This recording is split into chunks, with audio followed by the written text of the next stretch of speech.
There are experiments so disturbing, so buried, so deliberately erased from public memory, that when you finally uncover them, your mind refuses to accept they actually happened. This is one of them, the Aversion Project, a secret psychological operation conducted during the apartheid era in South Africa. A project designed not to study the mind, but to break it.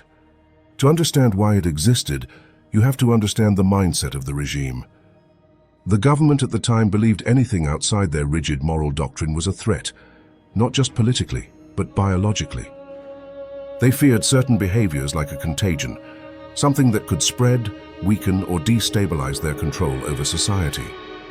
So they decided to correct people, not through counseling, not through education, but through force, trauma, and psychological destruction. Many of the victims were young men drafted into the military. They were not criminals. Most had done nothing wrong. They were selected because of their identity, or simply because a superior suspected something about them. Once taken in, the process began slowly.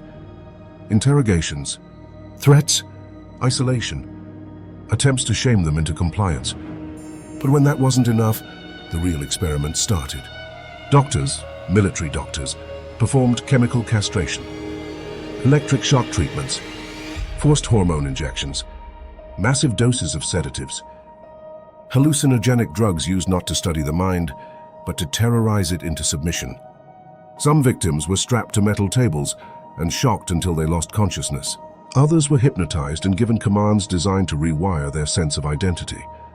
And some were subjected to surgical operations they never agreed to. It was a system built on one belief: that fear could erase identity, that pain could overwrite biology, that a human being could be forced into becoming someone else. And here is where the darkness deepens. The official purpose of the program was to correct behavior, but unofficially, it allowed certain doctors to conduct whatever psychological or biological experiments they wanted, with no oversight, no accountability, and no limits. Many victims who survived described waking up without any memory of what had been done to them. They remembered pain, flashes of light, voices, cold metal, needles, and a deep, unshakable feeling that something inside them had been taken. Some were told the treatment would fix them. Others were told it was for their own good. But the real goal had nothing to do with health. It was about control. Control of the body, control of identity, control of the human will. And perhaps the most disturbing part is this: the Aversion Project didn't happen in an underground bunker. It wasn't run by rogue scientists hiding from the government. It was sanctioned, approved, funded, recorded in files that were supposed to be destroyed. Years later, survivors began to speak out. Psychologists pieced together the truth. Investigators traced the scars, physical and psychological, left by the program. And what they found was not a scientific experiment. It was a psychological weapon, a deliberate attempt to reshape human beings through fear, pain, and extreme trauma.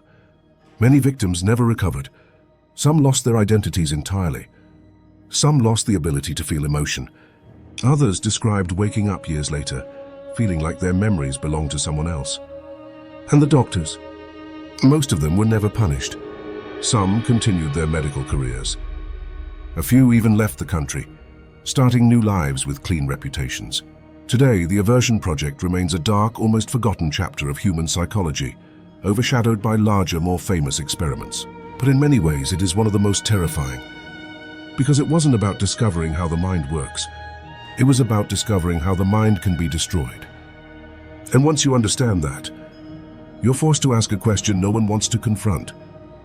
How many other experiments like this were buried so deeply? We may never know they happened at all.